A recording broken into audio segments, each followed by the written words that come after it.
Shaywillin. Thank you for coming back to Cobra T. Shaywillin. Shaywillin. Shaywillin. Shaywillin.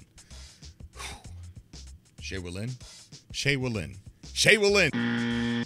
Shaywillin. Thank you for coming back to Cobra TV, guys. Shaywillin. That is Xian language for hi, how you doing? Let's start this conversation up and let's hope it goes well, sort of thing. Well, so we're going to be talking today about the languages, about the Xian language a little bit. These are just going to be highlights of what was talked about at the CitizenCon, and the language is one of the things that really stood out to me, and they're doing amazing things over there. So I just want to talk about that for a minute, and also I want to talk about the procedural animations, something else that they talked about at this year's CitizenCon, where they had problems with, how the character's footing and how he interacts with the environment around him, and they found a way to do procedural animation instead of creating new animations every time, like say his foot would be near a rock. So instead of it going through the rock or just glitching or something like that, they actually have procedural animation, so it kind of looks ahead of time a little bit, and it sees it knows that the rock is there, and it predicts an animation for the foot to rest upon the rock, and several other things like joint positioning and things like that. So that's really cool. I want to play a couple of clips on that and talk about that for just a little bit. And then we're also going to have a community spotlight. We're going to start doing that in every video. And today, there's going to be a lot of community spotlights. One with Martin Boyd and his ever-growing franchise of fast food restaurants in No Man's Sky. But a lot of these are from No Man's Sky, some banner award winners, and then we're going to take a look at some of the comments that you guys have commented. And so, I mean, if you want to have something that from the Star Citizen community be in a video, a picture that you've taken, or a cool little video clip of something that you've seen or done, just add me on Twitter at XXX Triple X Cobra, and add me on Twitter and tweet it at me, or add me on Facebook and message me or tag me in something. But I want to share you guys' content from the community, from the No Man's Sky community, and from the Star Citizen community. So we're going to get into some of that. So let's go ahead, and we're going to start off with a little bit of the Xian language. Shaywillin. Shaywillin. Shaywillin. Shaywillin. I don't know. Shaywillin. So another one of the areas that they are paying super close attention to detail in, and it's just I can't believe how much they're paying attention to, is the alien races that are in the game. And on this particular episode, we're going to be talking about the Xian. They're going so in depth about these alien races that are going to make this game utterly immersive, and they're not just putting these alien races in and giving them a short brief reason why they're here. They are going all out for the reason why they are there, as far as origin and design and reasons for those designs. And the Xian have a really cool back history, and we're going to read a couple things from that. But Britton Watkins is making he's one of the leaders of the team that are making the language for the Xian, and it's something that's truly amazing. Britton Watkins also worked recently on the Star Trek Discovery set to teach the actors how to speak fluent Klingon. And so this guy's not a joke. This guy knows what he's doing, and he's created a language for the Xian, a language that it works, and you can learn it and you can speak it. But why? Why would they do that for a game? For so many reasons, man. For so many reasons. Why not? For one, that's the number one reason. Why not do it? Their history is also amazing, to where they have, they eat rotten food because they were not at the top of their food chain on their home planet, which they're not even on that home planet anymore. They moved away, but they weren't on the top of the food chain there, and so they had to eat pretty much the scraps that were left behind, or rummage and scavenge for food and things like that. So they've gone through and gave origins on their diet, and gave these this race a language that you could actually speak. And we're going to listen to Britton Watkins here in a minute, as he's going to talk a little bit about it. But what's really cool is that they are asking for our help in developing the rest of the language and writing lore in the language and building their, building the livelihood of this race up even more. And so they're asking for our help, and I'm going to play the clip. I'm going to leave the forum link down below so that you guys can go check it out as well. But guys, man, I mean, this is just unreal. This is super cool stuff. I mean, how can you not agree? How can you not agree? And this isn't the first language that they've created for a race either. They've already done it. We're going to get into that in a later video. But let's go ahead and listen to Britton Watkins here real quick. Hi there, I'm Britton Watkins, and I'll be your guide for beginning to learn Xian. So you might be asking yourself, why would I learn a fictional language?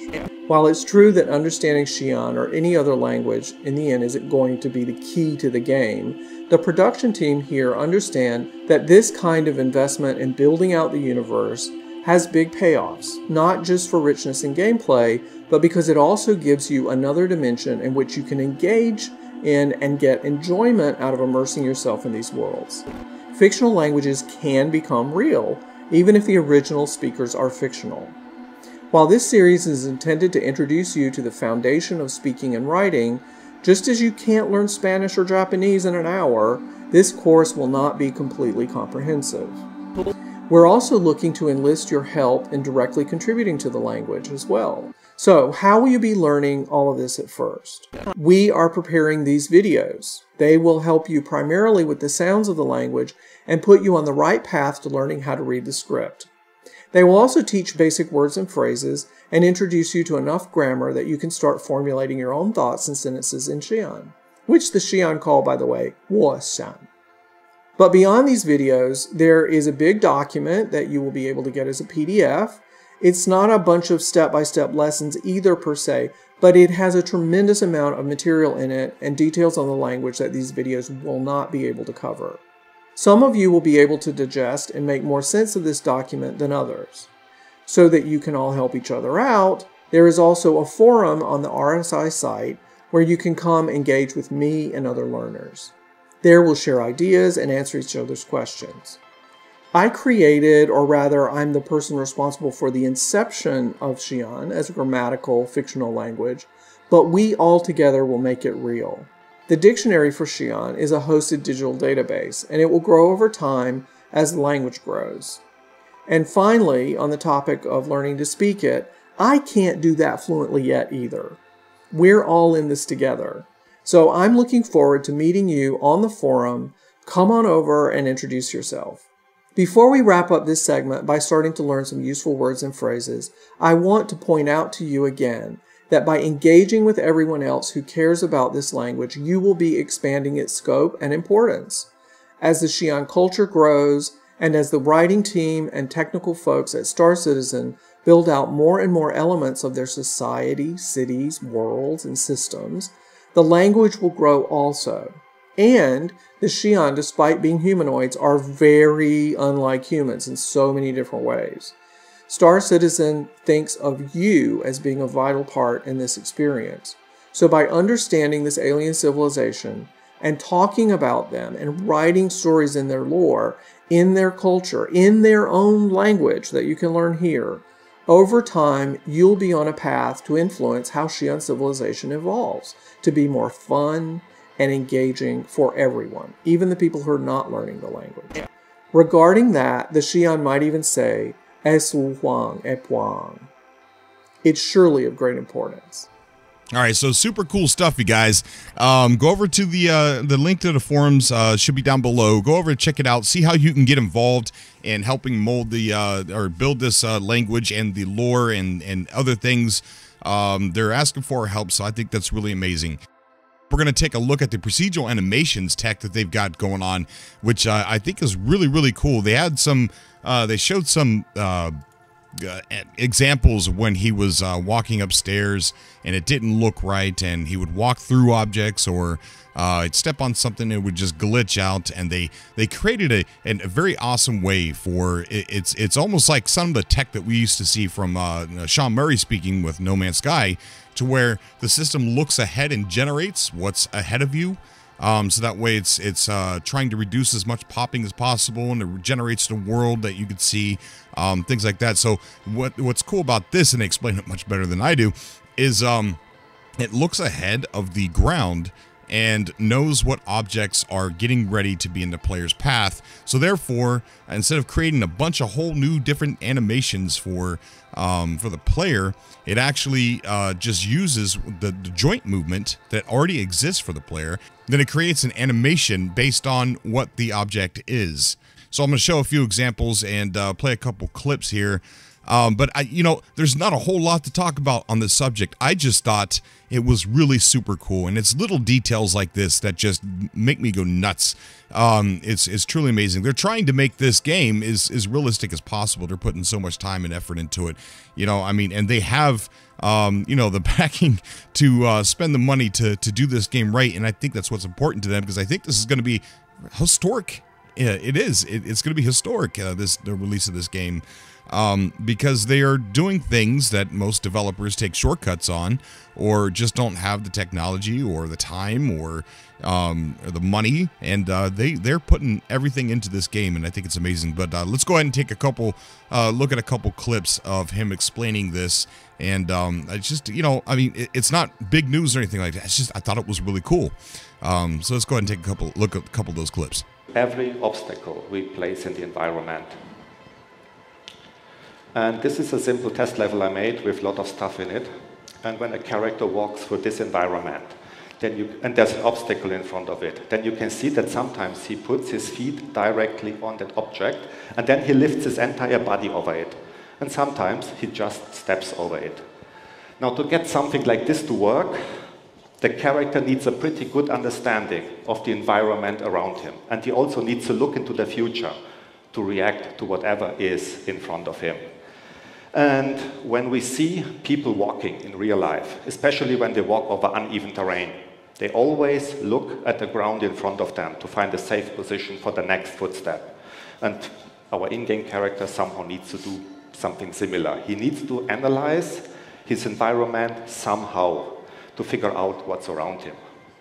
Now, because we know the speed of the character and his movement direction, we know exactly where the next footstep will land. If the next footstep ends up inside of an object or a couple of centimeters above the ground, then we use IK to modify the trajectory of the legs. And of course, this modification needs to happen ahead of time so that we have enough time to place the feet properly on the next surface. Now, instead of sending the same 50 rays to the same binary trees over and over, we pass the binary trees only once. And then we collect all the physical proxies that are in this small area around the player. And it's a bit better I show you with a video how this works. So under the character, you can see this gray quadratic field. That's the local area I'm talking about. And this is basically a physical microcosmos in the local space of the character. So this is all a debug mode here. And you can see that every render geometry has a simple approximation. Most of them are using simple geometric primitives like spheres, boxes, capsules, cylinders. And even the rectangles are just a bunch of spheres and capsules linked together. And often only a few of these proxies are actually using triangles. The reason is we try to avoid triangle meshes. They're a bit harder to process. So once you have all these physical proxies in the local space of the character, then we can do an even more aggressive culling on the animation side to find all the possible candidates for an intersection. Okay, so super amazing, right? I mean, it's something that you probably wouldn't even notice if they never said anything. And that's none of us would have noticed. But that's one of the beauty parts of this game is that if you don't notice it, then they've done a great job. Because if you're walking up a set of stairs and he's just sliding up, or you'll notice the glitches. 100% you'll notice the glitches. But everything's like supernatural.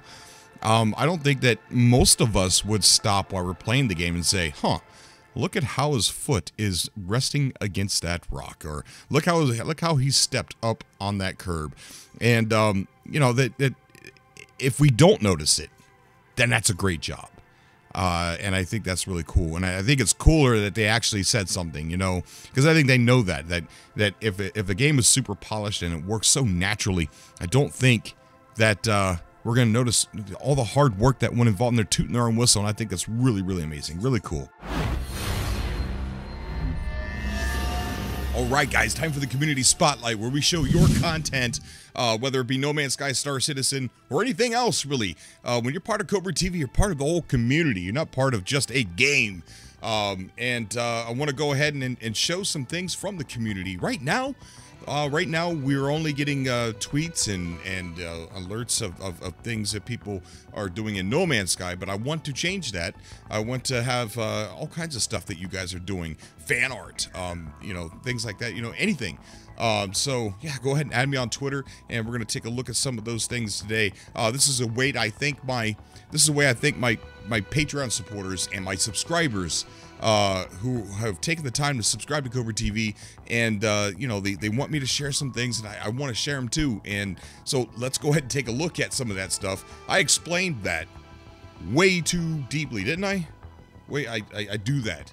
I just start talking and I just don't stop. Eventually, I end up talking about ducks every time. I don't erase that. Can we edit that out? It's now time for our Community Spotlight. One of the things I love most is sharing your guys, everybody's content, and things that you guys tweet at me and stuff like that. Our first thing that we want to mention is Martin Boyd, who's been on our show before in the subcast, and he's the guy that made the McDonald's a while back, and he hasn't stopped, y'all. He hasn't stopped. This guy is going nuts, creating all kinds of stuff inside No Man's Sky, restaurants and products that we use every day. It's just so awesome. So awesome, in fact, that he actually got the attention of PC Gamer, and they wrote a pretty funny article about it, and it's titled, "This No Man's Sky Player Won't Stop Building Intergalactic Fast Food Restaurants." God, man, that is so funny. So I'm not going to read the article because it's filled with I don't got to be careful what I say here. I don't agree with some of the things that he kind of took a couple punch and jabs at No Man's Sky, and I am going to be reading this article on our show called Unlisted, which I'm going to be posting for my Patreon subscribers. Yeah, I mean, I've got a few things to say about the article, but the focus is on Martin Boyd, his Pizza Hut that he's got, and he built a KFC, and he built a giant Pepsi can. It's just stuff is like really, really amazing, man. I mean, this guy has been hard at work. He enjoys doing it. And you know, and the fact, why do it? Why not, man? I mean, they do the same thing. People do the same thing in Minecraft, and people are finding out that you could do these things in No Man's Sky, and I think it's truly amazing. But congratulations on Martin Boyd for getting the attention of PC Gamer, and getting an article written about him, and having his YouTube channel featured in the article. So it's pretty cool stuff. We have some Banner Award winners, and for a couple of the giant No Man's Sky groups. The No Man's Sky group called No Man's Sky that has 21,556 members in it. Ray McCrossan. I hope I didn't butcher your name. I probably did. I just said it like 2 different ways. So I did butcher it. But congratulations, Ray, with this awesome picture. And it's just super amazing. With an exocraft coming out of a portal. That is just freaking awesome. Congratulations, Ray, on winning that banner contest.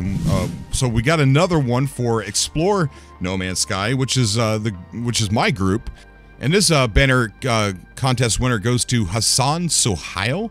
So Hassan, we're just gonna say Hassan because I think I'm saying that right. Hassan, congratulations on winning the banner contest with this amazing picture of this landscape. It is truly amazing. Wow, man. Congratulations. Good eye for art. All right, so let's go ahead and take a look at some of the comments you guys have been saying. John Nicholas says, I need to get a PC again just so I can play this game. Don't forget, there are multi-person ships, so you can have a crew. I'll be your first officer because I'm cool like that. John, I'd be happy to have you. I would love to have you as on board the Cobra Starship. Salade or Khalade comments on Star Citizen saying, even now in the 2.6 build, I will take one of my ships out to the Vela belt and just fly. Take screenshots, etc. The fact that even in 2.6 there is depth beyond that is amazing to me. But seriously, I'm a real tourist, snapping shots and Googling at the scenery. I 100% agree. And if you guys have screenshots of Star Citizen, send them over here and send them to my Twitter at XXXCobra, and we'll put them on the show here. Aldabar comments on Star Citizen saying, been following your No Man's Sky stuff and have recently gotten Star Citizen. Looking forward to your videos on that game. Also, I think the currency in Star Citizen should be changed to Starbucks. You know what? That is such an amazing idea. I vote yes on that. The Heartphone says, I've played Wing Commander back in those days. Now, seen some impressive video playing on YouTube. Video playing on YouTube of the Star Citizen game. It is very realistic and truly a new way of gaming. The vision behind this is totally to give the players the freedom to develop their own story like real life. LOL. But then in space, which is still science fiction, but the ultimate dream of humanity. I wish I was 30 years younger. You don't have to be 30 years younger to play this. And amazing comment. Amazing comments for you guys. Alright guys, that is going to be it for our show here today. We are going to be doing a video taking a look at every alien race in Star Citizen, and we're going to go detail by detail as much as we possibly can and talk about all of the alien races and look at the languages and things like that. So I'm really excited. We're getting ready to start writing that episode now. I think that was going to be before the ships episode that we're going to make. Yeah, I think it will. Super interested in that. But I want to take the time right now to thank the Patreon supporters, the new Patreon supporters, who is Forsaken Warlord 5, Rick, and Matthew French. Thank you so much. You guys are co-bros. We couldn't do half the things that we do without you guys. We couldn't have come this far without you guys, and I appreciate that so much. And we're going to keep working hard for everybody, the subscribers and the Patreon supporters, because you guys are all supporting this channel in one way or another that is just beyond what I've ever come to, beyond what I've ever expected. So yeah, but I do want to thank Alan Burrows. You guys know who Alan Burrows is? He's a comic book artist. He's a comic book artist, and he has sent Cobra TV, because he listens to the subcast that we do, and he listens to it when he does his art. Alan Burrows has sent this picture, this hand-drawn picture. I don't know if you can see it very well. It's an inked picture. It's very awesome. Very, very neat. Woo, woo, woo, woo, woo. Woo, woo, woo, woo, woo. One stooge. But yeah, he sent that to us just to show appreciation, and I think that's amazing. And I want to thank you, Alan Burrows, if you were still listening or watching the show. I know we haven't done a subcast in a while, but starting next week, it's gonna happen again.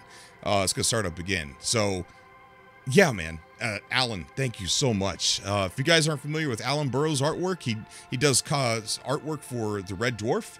And some other amazing things. Check him out, Google him, and thank you, Alan, again. And I think I'm gonna go ahead and get off the show here, and thank everybody for watching. Thank you. Tune in very soon. I think what we're probably gonna do is we're gonna start writing the aliens episode with all the alien races. I think I'm gonna start that tonight, and then I don't know. Comment down below. So comment down below, guys. Thank you so much for coming back to Cobra TV. As always, I love you, and I'll see you in the next video. Until next time.